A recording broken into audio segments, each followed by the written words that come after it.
নমস্কার, জয় মাতারা। আপনারা যারা ঋণের বোঝায় জড়িয়ে গেছেন, আপনাদের প্রচুর মাথার উপরে ঋণের বোঝা চেপে বসেছে।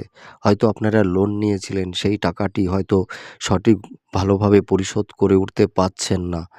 আপনারা মানে আপনাদের ফাইন্যান্সের জায়গাটাও ভালো নেই, কর্মের জায়গাটাও ধসে গেছে। তা এই সমস্যা থেকে আপনারা যাতে বেরিয়ে আসতে পারেন তার একটা প্রতিকার আমি বলে দিচ্ছি। আপনারা কি করবেন, বৃহস্পতিবারের দিনে একটা লাল শালু কাপড় কিনে নিয়ে আসবেন।